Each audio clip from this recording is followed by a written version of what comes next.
Mata TV YouTube Indonesia dengan bangga mempersembahkan sebuah storytelling kekinian abad ini diangkat dari karya besar S.H. Mintarja yang sangat populer di masanya, berlatar belakang kisah tanah Jawa masa lampau, tepatnya di penghujung kejayaan kerajaan tanah Jawa dengan judul Api di Bukit Menoreh.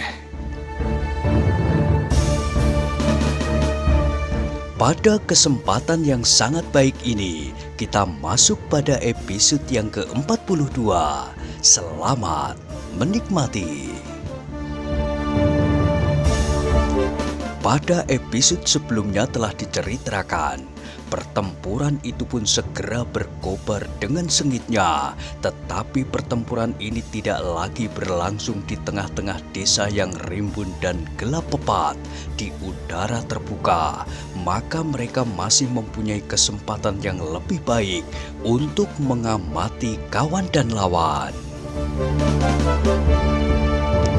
Meskipun demikian, pertempuran itu tidak berlangsung terlalu cepat.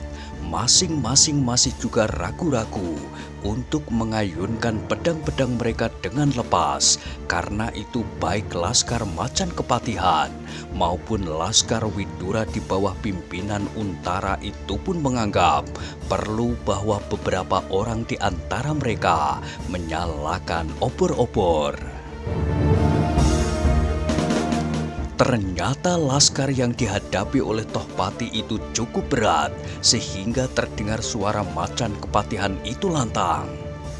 "Sayap-sayap kanan dan kiri, ikutlah menghancurkan lawan kita di sini.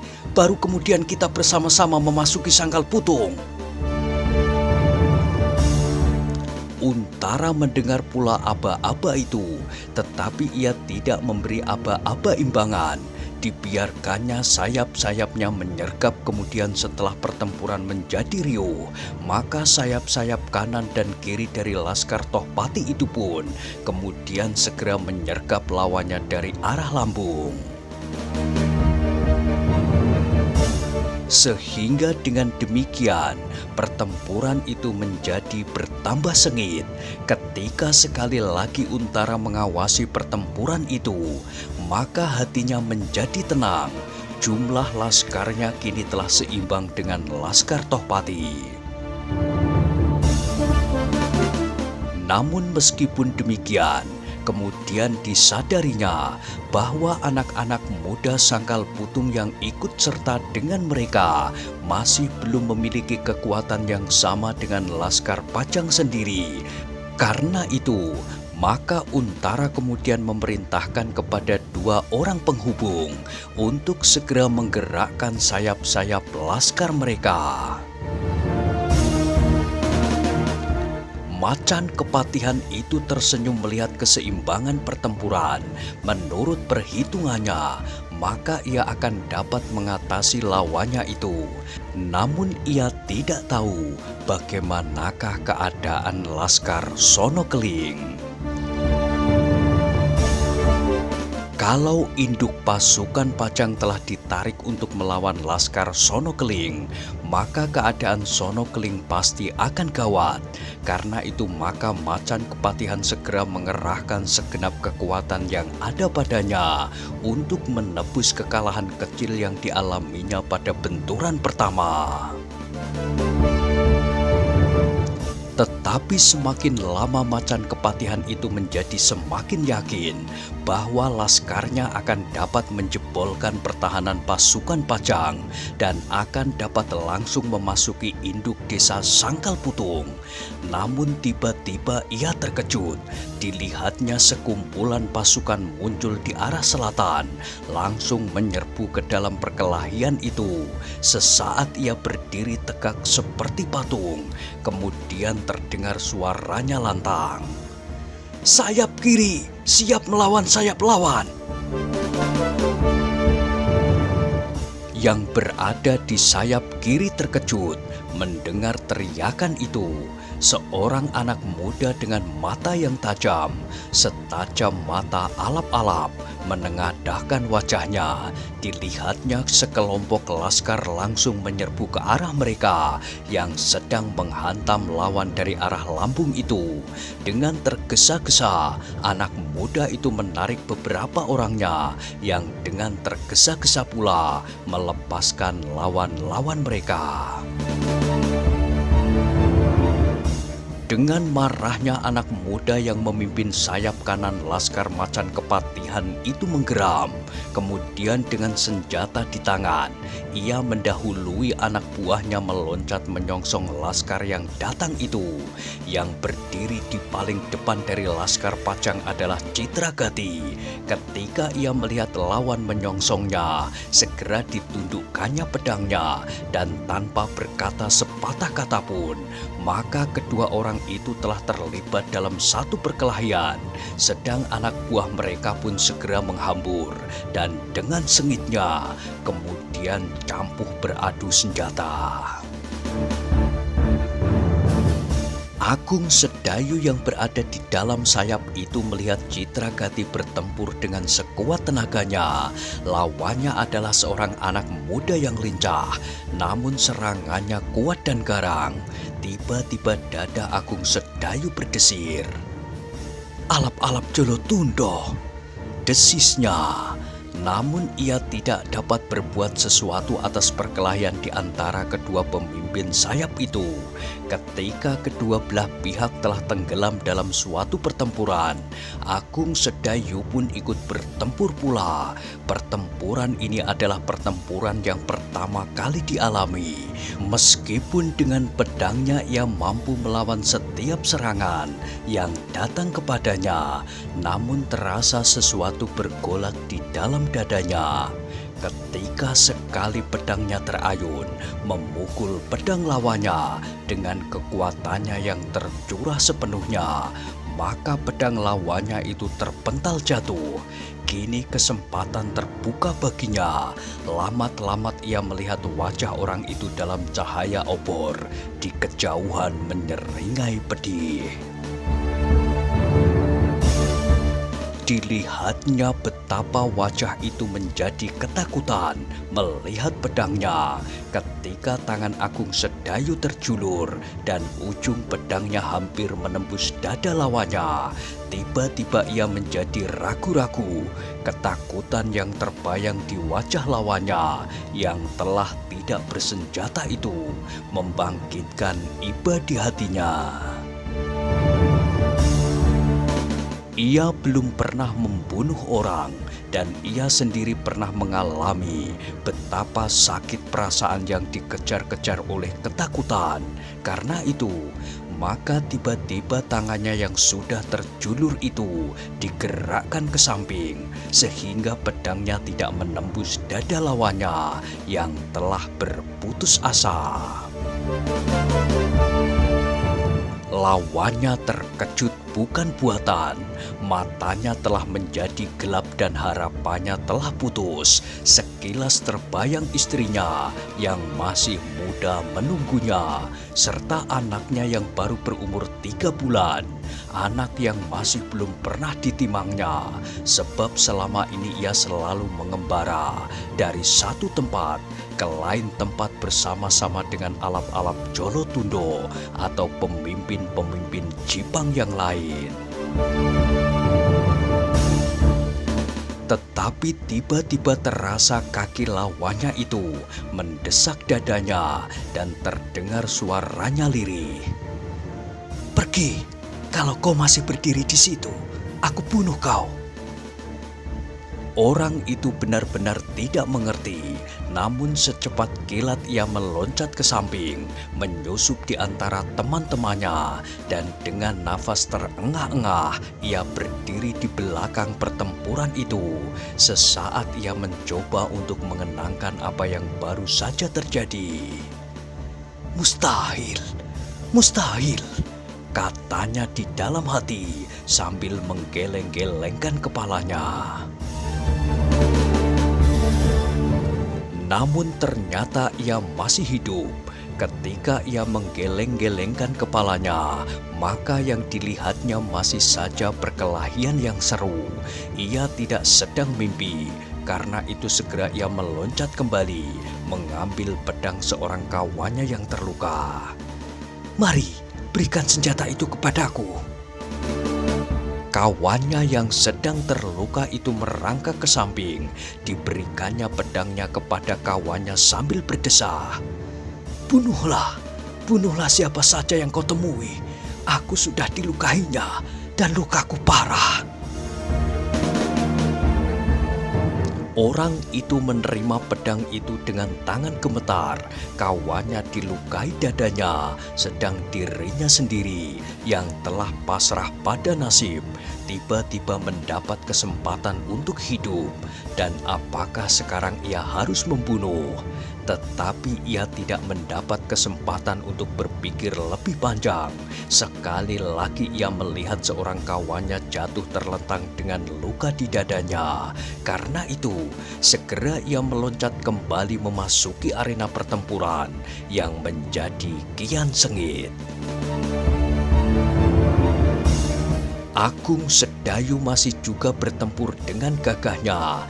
Namun ketika ia melihat beberapa orang kawan dan lawannya terluka, maka kepalanya menjadi serasa pening. Kini lututnya sudah tidak gemetar karena ketakutan. Apalagi setelah ternyata ia dapat melepaskan diri dari berbagai bahaya. Namun ia masih belum sampai hati untuk membunuh orang meskipun dalam pertempuran. Tetapi sementara itu pertempuran berjalan terus. Citragati dengan gigihnya bertempur melawan alap-alap Jolotundo. Alap-alap yang masih muda itu bertempur dengan tangkasnya. Pedangnya menyambar-nyambar seperti beratus-ratus pedang. Tetapi Citragati pun cukup berpengalaman. Pedangnya pun berputar seperti baling-baling. Dengan sepenuh tenaga, dicobanya untuk melawan alap-alap Jolotundo. Namun alap-alap Jolotundo itu mempunyai beberapa kelebihan daripadanya. Kelincahan dan kecepatannya. Sekali ia menyambar dari samping, namun dengan cepatnya pedangnya telah terjulur ke arah lambung. Agung Sedayu yang berdiri beberapa langkah dari pertempuran itu kadang-kadang dapat menyaksikannya dengan cermat. Ia melihat bahwa alap-alap Jolotundo itu benar-benar tangkas. Tetapi meskipun demikian, kini Agung Sedayu itu tidak menjadi gentar seperti pada saat ia melihat alap-alap Jolotundo bertempur melawan kakaknya. Bahkan tiba-tiba terungkaplah kebenciannya kepada alap-alap Jolotundo itu, sebab ia adalah salah seorang dari mereka yang menyebabkan kakaknya terluka pada waktu itu. Karena itu untuk melepaskan kebimbangannya melawan setiap orang yang belum pernah dikenalnya dalam laskar lawannya, maka tiba-tiba Agung Sedayu itu pun meloncat mendekati Citragati. Ia sama sekali tidak cemas lagi melihat pedang alap-alap Jolotundo itu. Meskipun demikian, ia menjadi berdebar-debar juga. Kalau ia terpaksa terlibat dalam pertempuran yang seimbang, apakah ia harus membunuh lawannya? Namun demikian ada juga keinginannya untuk melepaskan gelora yang tersekap di dalam dadanya. Gelora kemarahannya kepada si Danti yang belum ditumpahkannya. Alap-alap Jolotundo yang sedang bertempur melawan Citragati itu melihat seseorang mendekati perkelahian itu. Karena itu segera ia berteriak, "Hei, siapa lagi yang ingin bertempur melawan alap-alap Jolotundo?" Dalam pada itu seorang prajurit Jipang tiba-tiba menyerang Agung Sedayu. Namun dengan tangkasnya Agung Sedayu menghindari serangan itu. Bahkan dengan kerasnya ia memukul pedang lawannya ke arah yang sama. Sehingga justru karena itu, maka pedang itu pun meloncat dan terlepas dari tangannya. Alap-alap Jolotundo sempat menyaksikan ketangkasan itu. Karena itu maka segera perhatiannya tertarik kepada lawan yang mendekatinya. Sambil bertempur melawan Citragati, ia berkata, "Hei, alangkah tangkasnya anak itu. Siapakah kau? Apakah kau ingin melawan alap-alap Jolotundo?" Agung Sedayu tidak segera menjawab, namun diamatinya perkelahian antara alap-alap Jolotundo itu melawan Citragati. Baru sesaat kemudian itu ia berkata, "Aku Agung Sedayu, adik Untara yang kau cegat berempat di sekitar Macanan." "Hei, kaukah itu? Pengecut yang selama ini aku cari-cari. Kita bertemu di sini. Apakah aku benar-benar pengecut?" Citragati menjadi heran apakah mereka sudah berkenalan. Tetapi kemudian diingatnya cerita Agung Sedayu tentang perjalanannya. Malam-malam ia pertama kali datang di Sangkal Putung. Karena itu maka katanya sambil menggerakkan pedangnya menangkis serangan alap-alap Jolotundo. "Apakah kau bertemu dengan kawan lama?" "Ya," sahut Agung Sedayu. "Kalau kau yang bertempur melawan aku sekarang, maka aku akan dapat melepaskan sakit hatiku. Bukankah kakakmu yang namanya Untara itu membunuh 3 orang kawan-kawanku?" teriak alap-alap Jolotundo. Agung Sedayu menarik nafas, kemudian katanya, "Kau masih marah?" "Setan!" desis alap-alap Jolotundo. "Kalau kau tidak melarikan diri waktu itu, maka kau telah aku cincang di bawah randu alas di tikungan itu." Agung Sedayu mengerutkan keningnya. "Ya," katanya di dalam hati, "kalau pada saat itu Kiai Gringsing tidak menolongku, mungkin aku benar-benar telah dicincangnya." Kemudian jawabnya, "Tetapi sekarang kita bertemu lagi. Jangan lari. Setelah aku menyelesaikan yang seorang ini, akan datang giliranmu." Citragati tersinggung mendengar kata-kata itu.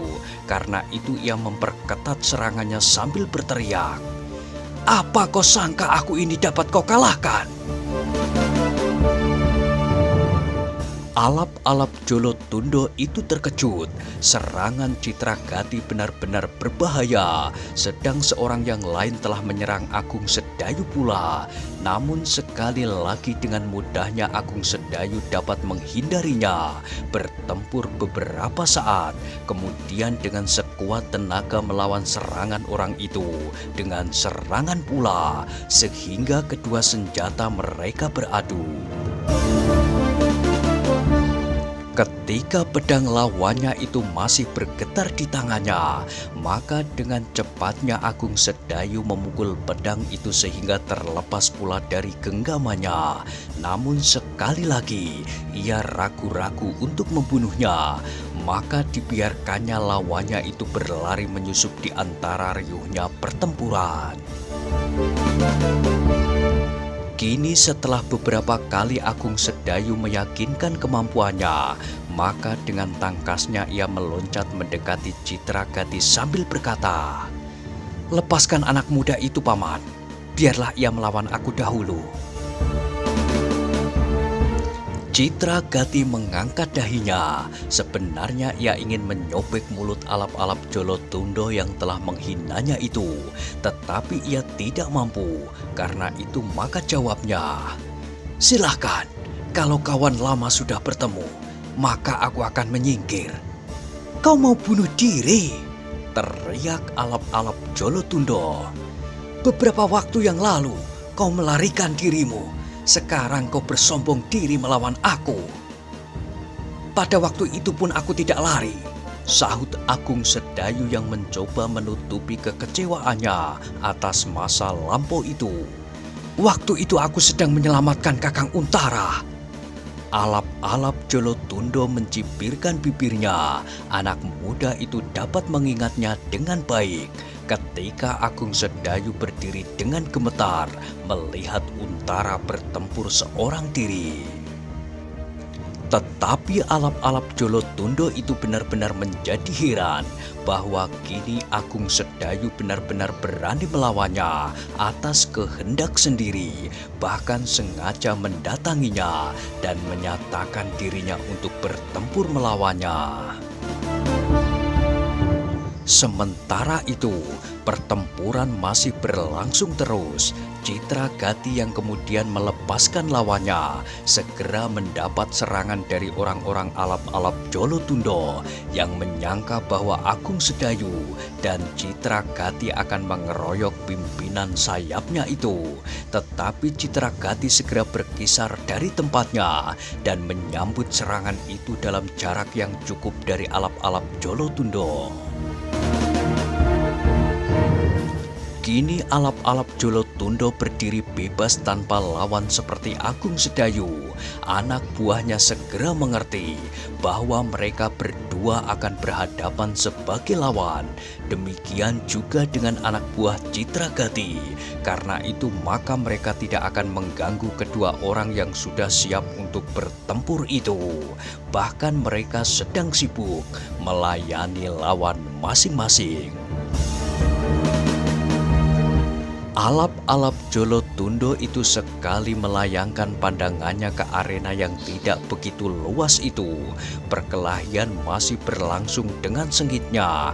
Terasa bahwa jumlah lawannya agak sedikit lebih banyak. Tetapi beberapa orang di antara mereka adalah anak-anak muda yang belum begitu tangkas mempergunakan senjata-senjata mereka, sehingga mereka terpaksa bertempur berpasangan.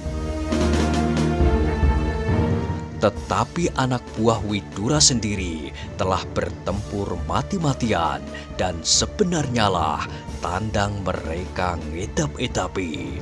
Dengan demikian maka anak-anak muda Sangkal Putung yang berbekal tekad yang menyala-nyala di dalam dada mereka itu pun menjadi garang pula. Di antara mereka, Swandaru tampak mempunyai beberapa kelebihan.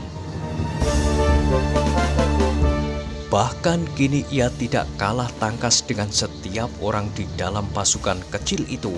Pedangnya yang besar berputar menyambar-nyambar seperti baling-baling, dan setiap benturan langsung terasa oleh lawannya bahwa kekuatannya benar-benar bukan main.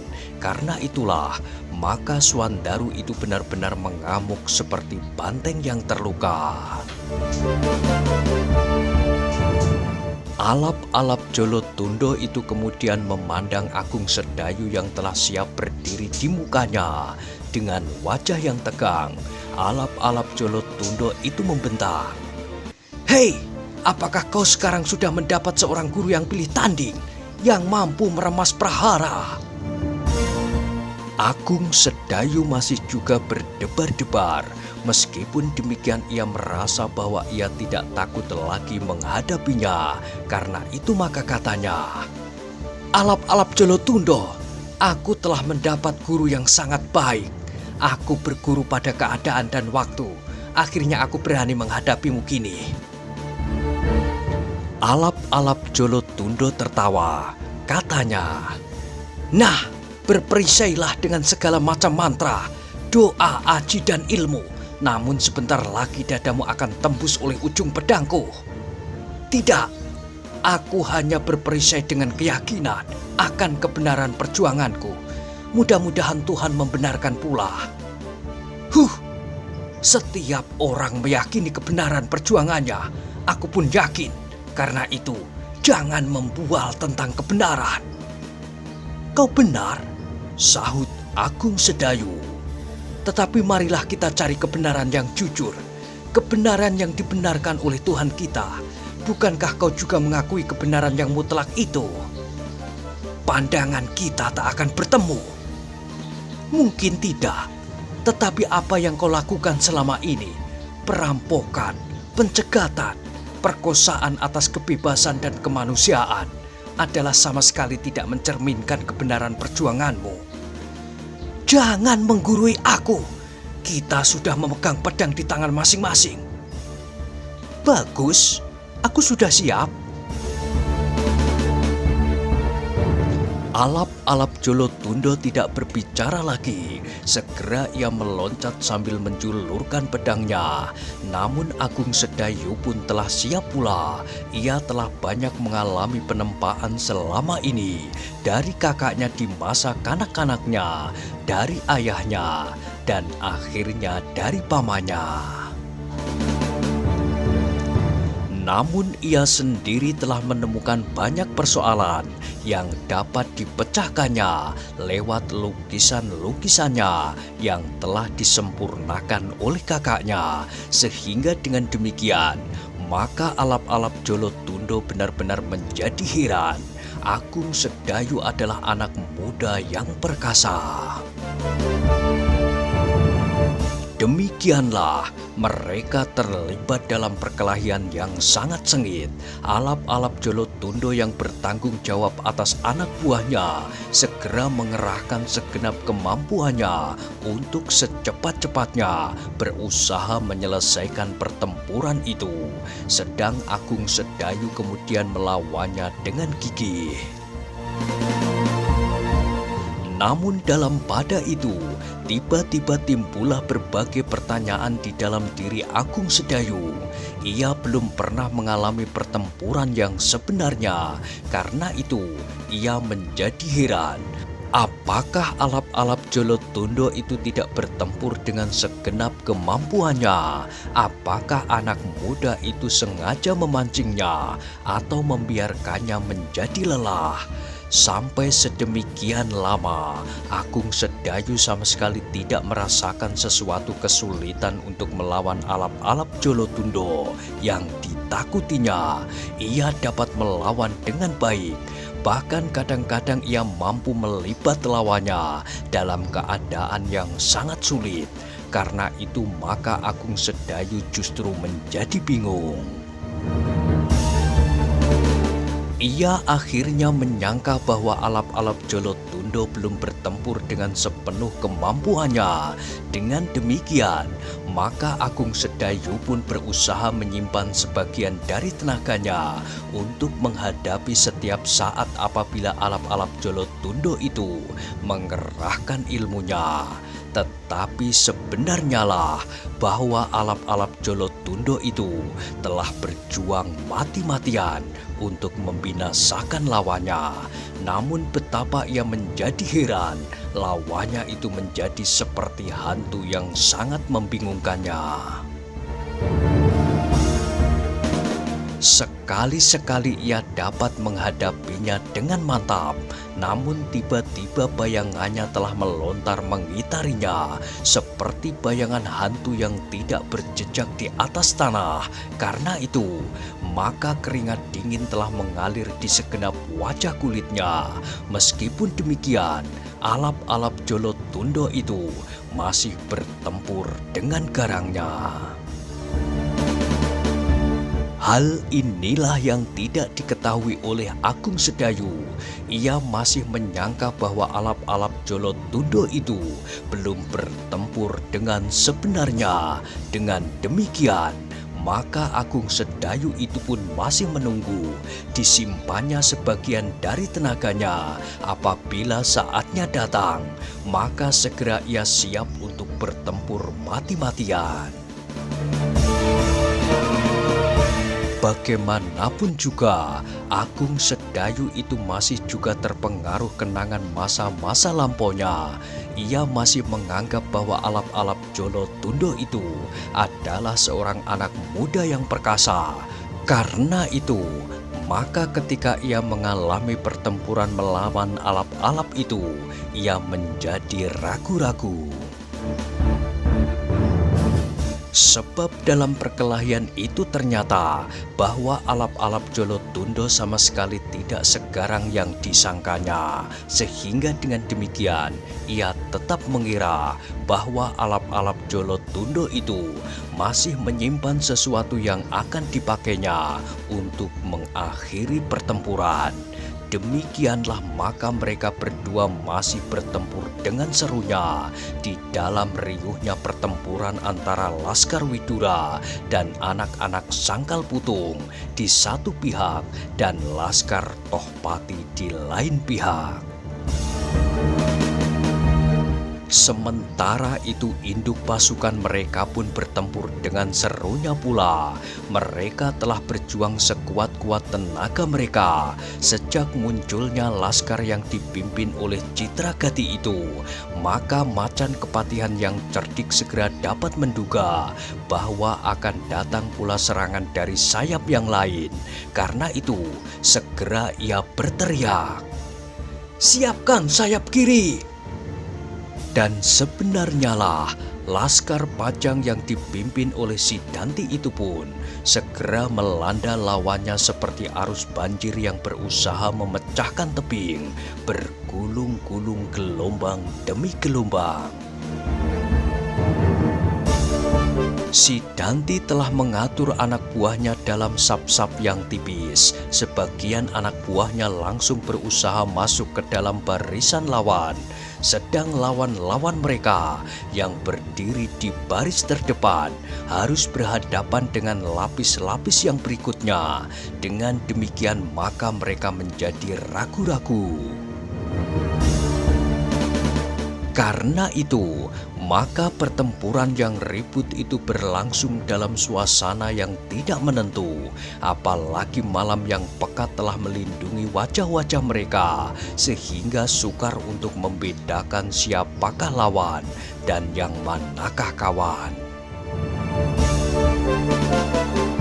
Tetapi dengan demikian Sidanti telah berhasil mengurangi kemungkinan yang tidak diharapkan bagi mereka yang masih belum lanyah mempermainkan senjata. Sebab dalam keadaan yang demikian mereka bertempur berpasang-pasangan, bahkan kadang-kadang dalam jumlah 3 atau 4 bersama-sama. Dalam keadaan demikian itulah maka kedua belah pihak memandang perlu untuk menyalakan obor-obor lebih banyak lagi, sehingga oleh sinar obor-obor itu mereka dapat sedikit membedakan antara lawan dan kawan. Namun Ploso Ireng tidak membiarkan pertempuran itu menjadi kisruh tidak menentu. Karena itu maka segera ia berteriak, "Jangan berkisar dari satu titik, merengganglah dan carilah jarak di antara kawan sendiri." Arena pertempuran yang mula-mula justru menjadi kian sempit itu, maka perlahan-lahan menebar kembali.